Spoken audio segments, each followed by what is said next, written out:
Hey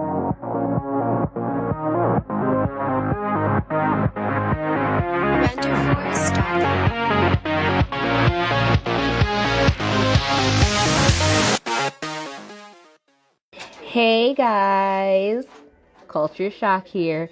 So, thanks for tuning in. Are you digging the new setup? Good. So, here's what's going on. We're trying to be proactive about the COVID-19 and the social distancing. So, for a while, we're going to go ahead and do this version of the Culture Shock where you guys are seeing us just from home. And then, as soon as this is all over and we get the all clear, we will be back to our normal you did. So, let's start because, as we typically say, got a lot of BS to talk about this week. Starting with, I think this is the biggest story that I saw that I thought was interesting was a woman in a local Walmart. And if you see the reflection in my glasses, yes, I do have my laptop up for the story. But there was a woman at a local Walmart who got upset over a pricing issue at the register and took it upon herself to start coughing and spitting on the employee who was working behind the register. Yes, she was, because I know some of y'all gonna ask. Yes, she was. If you, and the police were called, but as of the time that this story was posted, they did not know if she was arrested or not. This is from TMZ. They did not know if she was arrested or not. Pretty much a manager tried to calm her down. It does not say what it was over, but apparently there was something wrong with the price that she got at the register. She flipped out and decided that she wanted to go ahead and cough and spit on Walmart staff. And when the manager tried to calm her down, that just made her go even crazier. Y'all already know I would have went to jail because you're not gonna spit on me. That's just, first of all, that's gross. Ew. Like, that's like if you spit on somebody, that's just showing like they are the lowest of the low. Like, no, you don't do that. So that's gross. And then you want to cough on somebody, like, that's nasty. That's a great way to find yourself with a mouthful of Lysol and fist.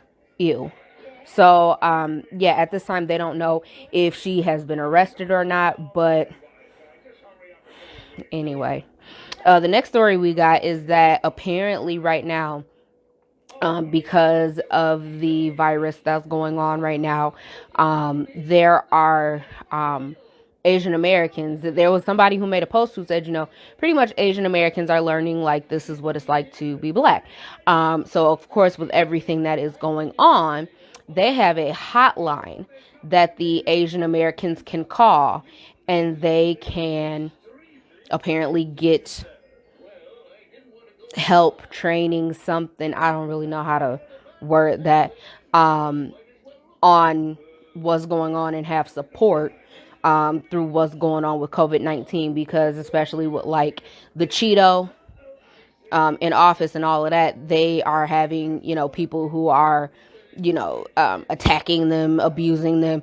I put one story here in the group chat where a 2-year-old and her family were stabbed at a Sam's Club in Texas because of COVID. They don't have it. It's not like they thought they had it or anything like that. They weren't suspected of having it. But a 19-year-old went up and like stabbed the 2-year-old, the 6-year-old, and the parent. Of course, they got sentenced rather, with 3 counts of attempted capital murder and 1 count of aggravated assault, and is being held on a $1 million bond in jail. And there's several $1 million bonds, so it's not just one, it's several of them. And so, I mean, does this mean that we need to get violent? No. I would say, take the normal precautions that you always take, but getting to this violent point is not, that's never an answer. That's not anything. They shouldn't be targeted. That's not fair. And again, it comes all from the Cheeto in office. Now, on the flip side, why they got a hotline? We didn't get a hotline. We went through slavery. We went through discrimination. We still go through it. We're still going through it. And they get a hotline. So like I said, somebody made a post or did a blog post that said that they're learning what it's like to be black. We don't have hotlines during the time that the Nazis were doing everything that was going on.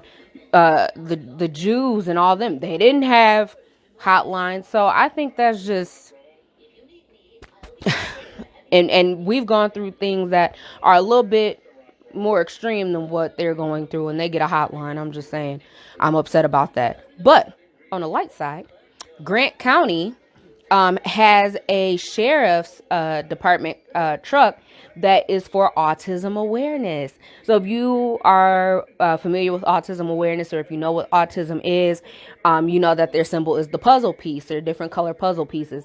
And so the truck has all different color puzzle pieces all over the truck, and it says autism awareness. So that will be posted most certainly on our site, so you can see that as well. Something to brighten up your day a little bit. And again, this is in Grant County. So that is what I have for y'all this week. I'm throwing it over to Vonnie, and then I'll be back later at the end with some announcements and some ways that you can keep yourself healthy and safe during this time. And then after I throw it to Vonnie, I'm throwing it over to Yusuf. All right? Stay healthy. Hey Yusuf, hey Lexi, hey Culture Shock fan, thanks for watching. So it's Vonnie here. I got a couple of news stories that I want to cover for you guys today.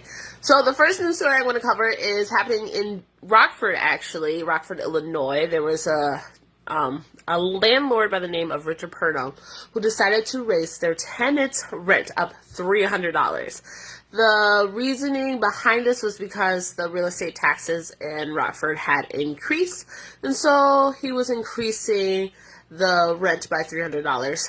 The kicker here is, though, the letter that the tenants received in the mail was date stamped for March 26th, and they were expected to pay this by April 1st. And now we all know we got a pandemic going on. We got COVID-19. So a lot of people are being laid off or having hours cut. It was reported about 6.6 million people had applied for unemployment.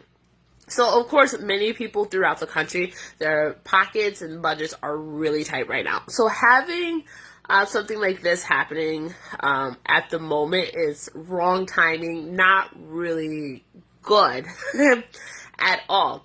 So the tenants have, of course, tried to reach out to this landlord. Landlord hasn't gotten back to them.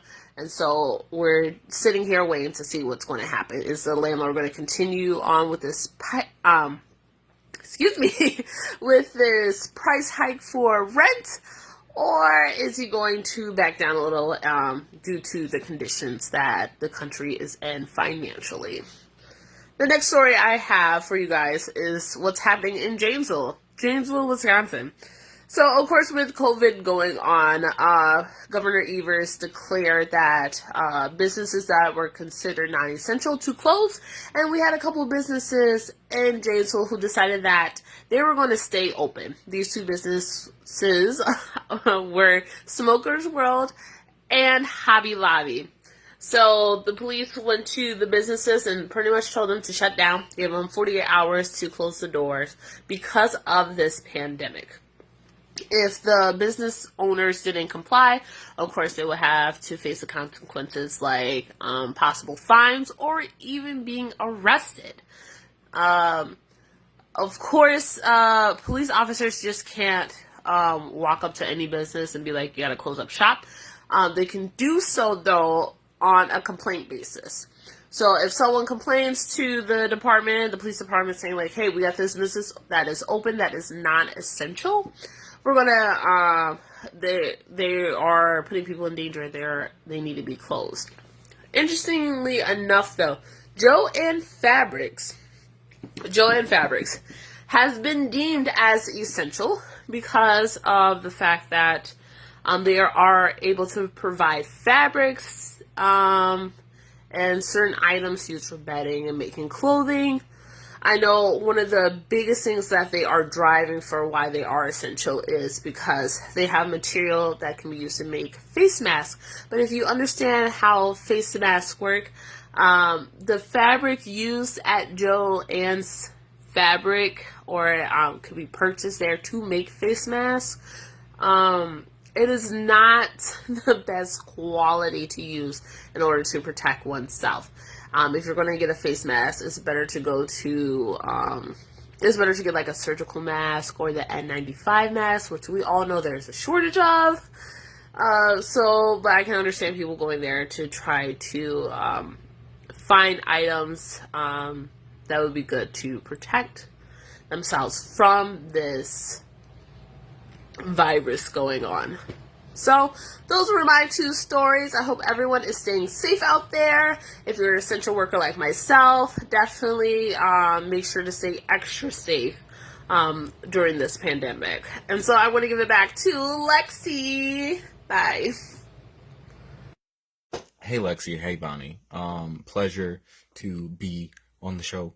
I just really wanted to get into some of the political things going on right now with the coronavirus. So the crazy thing about the coronavirus is how it's really, first time in history of ever, really halted the way that we can do things in America. It's really put a hold on everything, and has made us have to implement some very dramatic changes, obviously, the ones, staying in the house, but also with group sizes being monitored and really, frowned upon, for being really frowned upon to be in large groups. It's a very interesting time with spring elections coming up for so many states. Some states have proposed trying to have their elections postponed, like Wisconsin did. Wisconsin tried to and then failed to, by the way. And it's just really interesting. And outside of even the spring elections and us really diving into why we don't just use mail-in ballots or things like that, we also have a bunch of things going on in like DC right now. Several acts have been trying to be pushed past within the coronavirus relief policies. Like both times the Republicans and the Democrats have put a lot of extra stuff into these policies. I don't think that's necessarily wrong, but I think it's delaying the time that we should be, just implementing these things. Now, at the same time, I don't think anyone should agree to a bad deal, but that's part of the thing, is that I feel like right now you have these extra terms and conditions that go along with giving citizens money for coronavirus relief, and I feel like right now you just need to get that taken care of and then worry about everything else. The Democrats proposed so much money for student debt and a bunch of other things, like great ideas, but maybe now is not the time. But, they can make it happen. Let it happen. I guess that's fine too. And also, we are still dealing with the conflict. If you remember earlier last year, Trump, or later last year, I guess, Trump had a man killed in Iraq or Iran. And we're still dealing with consequences of that. We've had some U.S. soldiers die and some British soldiers die because there was a bombing or missile launch at a base in Iran. So, we are still dealing with this. It's crazy that the coronavirus is still front center on a lot of people's minds, but we're dealing with a lot of things right now, or the world is dealing with a lot of things. We really can't neglect that. We have to make sure that we're staying diligent on those things, especially now. Now would be just make sure you're paying attention to your local leaders and politicians, because this would be the time for them to try to get one over on us. Sorry, earlier I think I said missiles launched in Iran. I'm in Iraq, killing some American and British soldiers. And that's just, a small part of disputes America is also retaliated, and it's been crazy. But no, that's just really the thing you have to realize, is that there's a lot of stuff going on everywhere.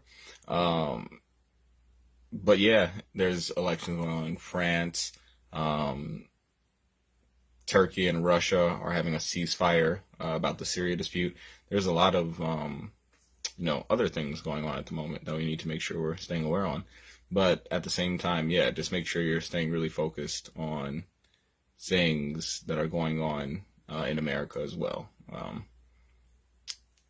Our government isn't handling this the best yet. A lot of businesses that should have closed down were finding ways around it, and people still aren't really, being very serious about the quarantine orders. So seeing how this is going to affect things afterwards is going to be very interesting. We have an election coming up that we've been pretty quiet about now. Like, I'm not saying that no one cares about the November president elections, but think about how drowned out those have been. Like, we're between Bernie, Trump, Toulouse, and Biden, you just don't really hear anything about them right now. And this is going to be the really big transition. People are changing the way they do their door knockings and outreach right now, and it's just really crazy how this has really shown us a need to change things. A lot of other countries have mailed in ballots, and I think that's something that we're looking at now, especially with the rise of the need for people to use absentee ballots. So it just really exposes a lot of flaws, or not even flaws per se, just things that we could be doing better, and ways to make our democracy and our engagement with the government more or less susceptible to things like a pandemic. But that's it. I just wanted to, remind everyone to stay up to date in their political stuff, as always. Back to you guys.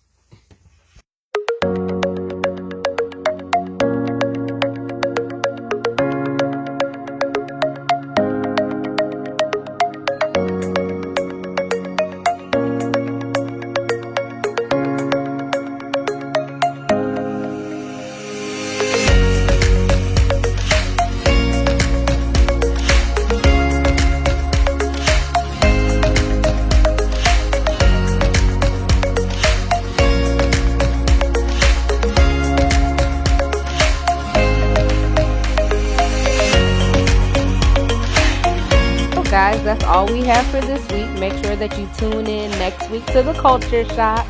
Always remember social distancing, stay 6 feet away. If you are feeling sick, stay at home. Wash your hands for at least 20 seconds. Don't touch your face with unclean hands. And we will see you next week on the Culture Shock. Bye.